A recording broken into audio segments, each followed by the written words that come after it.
जितने भी government colleges देश में बचे हुए हैं, इस देश का लगभग 24% ही एजुकेशन जो है, कॉलेजेस जो है ये सरकारी है, बाकी 76% ये प्राइवेट इंस्टीट्यूशंस है। ये मैंने ये पार्लियामेंट में जब किसी ने पूछा था तो इस बारे में जवाब देते देते गवर्नमेंट ऑफ इंडिया ने ही कहा था कि 76% जो एजुकेशन इंस्टीट्यूट्स है ये प्राइवेटाइज्ड है, और जितने भी गवर्नमेंट बचे हुए हैं इनको NEP 2020 के तहत उनको ऑटोनॉमी देके उनके कॉलेजेस को प्राइवेटाइज करने की कोशिश जारी है। MP में जो हंड्रेड्स ऑफ कॉलेजेस हैं जो गवर्नमेंट कॉलेजेस हुआ करते थे, उन सभी कॉलेजेस को ऑटोनॉमस कर दिया गया है। उनकी फीस लगभग दुगनी हो चुकी है। इस तरीके से सिस्टमैटिक तरीके से जो है शिक्षा को बर्बाद करने की यहाँ पे कोशिश जारी है। इस देश में जिस पॉइंट पे नेशनल एजुकेशन पॉलिसी को छात्रों के ऊपर थोपा गया है उसे हमें फिर से एक बार रिमाइंड करने की जरूरत है। आज जब संविधान बचाने की लड़ाई की जब बात करना हम लोगों ने शुरू किया, इंडिया अलायंस ने ये बात करना शुरू किया, तब जाके मोदी जी ने संविधान की किताब को मत्थे पे लगा के कि जिस तरीके से कोई वो सेक्रेट टेक्स्ट हो, इस तरीके से पूजा करने की एक जो ढोंग है उन्होंने किया था।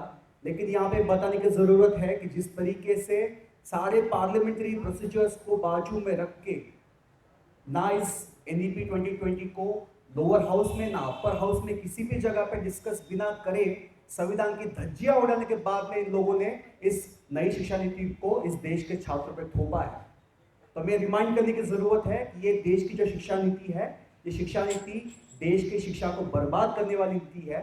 और उसके साथ साथ हम लोग देखते हैं कि जिस तरीके से शिक्षा में, एजुकेशन में कटौती करी जा रही है, शिक्षा पर जो खर्चा हो रहा है। साथियों, इस देश के छात्र आंदोलन ने हमेशा से गुहार लगाई है कि GDP का कम से कम 6% एजुकेशन पे खर्च होना चाहिए। शर्म की बात है, इस बार GDP का 0.4% ही एजुकेशन को अलॉट किया गया है। ये पिछले 10 सालों में, पिछले 20 सालों में लोवेस्ट नंबर है। 0.4% इस देश की शिक्षा पे खर्च इस बार किया जाता है। NEP के माध्यम से अलग अलग रूपों में, जैसे साथी प्रेसिडेंट ने यहाँ पे कहा है कि NEP का एक रिफ्लेक्शन है जो UGC ड्राफ्ट रेगुलेशन को इसमें लाया गया।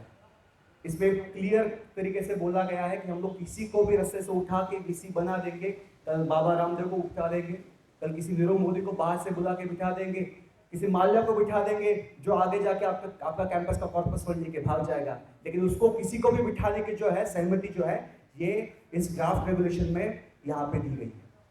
स्टेट्स के राइट्स के ऊपर एजुकेशन कंकरेंट लिस्ट का सब्जेक्ट है, फिर भी सारे एक देखते हैं हम लोग फेडरल स्ट्रक्चर के खिलाफ जो एक तरीके से अनास्था बीजेपी सरकार की है वो किस तरीके से है कि उनको सब कुछ दिल्ली से कंट्रोल करना है।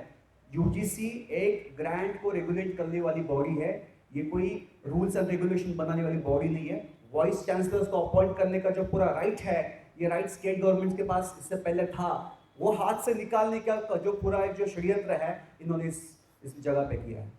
NEP 2020 ने इस देश की शिक्षा को ध्वस्त करने की शुरुआत कर दी है। साथियों, आपको बताना चाहूँगा यहाँ पे कि जितने भी गवर्नमेंट कॉलेजेस देश में बचे हुए हैं, इस देश का लगभग 24% ही एजुकेशन जो है, कॉलेजेस जो है ये सरकारी है, बाकी 76% ये प्राइवेट इंस्टीट्यूशंस है।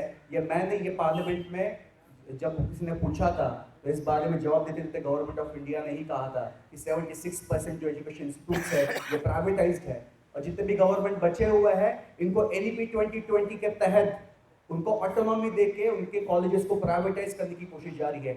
MP में जो हंड्रेड्स ऑफ कॉलेजेस हैं जो गवर्नमेंट कॉलेजेस हुआ करते थे, उन सभी कॉलेजेस को ऑटोनॉमस कर दिया गया है। उनकी फीस लगभग दुगनी हो चुकी है। इस तरीके से सिस्टमैटिक तरीके से जो है शिक्षा को बर्बाद करने की यहाँ पे कोशिश जारी है।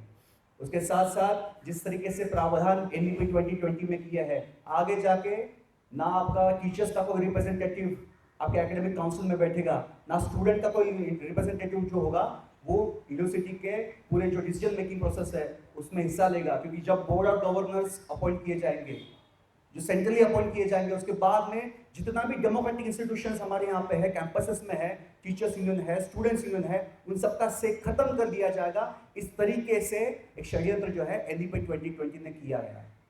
यहाँ पे मोदी जी बात करते हैं 56 इंच के सीने की बात करते हैं, बोलना चाहेंगे यहाँ पे कि ये जो पॉलिसी है ये बोलते हैं कि इंडिजिनस पॉलिसी है। ब्रिटिश का जो इन्फ्लुएंस था इस देश के एजुकेशन के ऊपर उसको हटाने की हम लोग यहाँ पे बात करते हैं। इस एजुकेशन पॉलिसी ने WTO और वर्ल्ड बैंक का जो एजेंडा है उसको आगे लेके जाने की कोशिश की है। एजुकेशन को फर्दर प्राइवेटाइज करने की यहाँ पे कोशिश करते हैं और 56 इंच के सीने की आप बात करते हैं। आप यहाँ पे ट्रम्प के सामने बोलने की आपकी जरूरत नहीं होती है, लेकिन फिर भी आप ये जो फॉरेन प्लेयर्स हैं उनके बिहाफ पे आप इंडिया में देश की शिक्षा को खत्म करने यहाँ की कोशिश करते हैं। ये देश विरोधी है, ये मोदी सरकार की देश विरोधी साजिश है, ये छात्र विरोधी साजिश है। और हम सब जो छात्र संगठन यहाँ पे मौजूद है, चाहे यूजीसी का मुद्दा हो, चाहे एनईपी का मुद्दा हो, चाहे कैंपस डेमोक्रेसी को बचाने की लड़ाई हो, इंडिया अलायंस के जितने भी छात्र संगठन यहाँ पे मौजूद है, ये इस पूरे षड्यंत्र के खिलाफ अपनी आवाज उठाएंगे। संसद को 24 तारीख को घेराव होगा और सरकार को हमारी बात सुननी पड़ेगी, इस देश के छात्रों की आवाज सुननी पड़ेगी। धन्यवाद।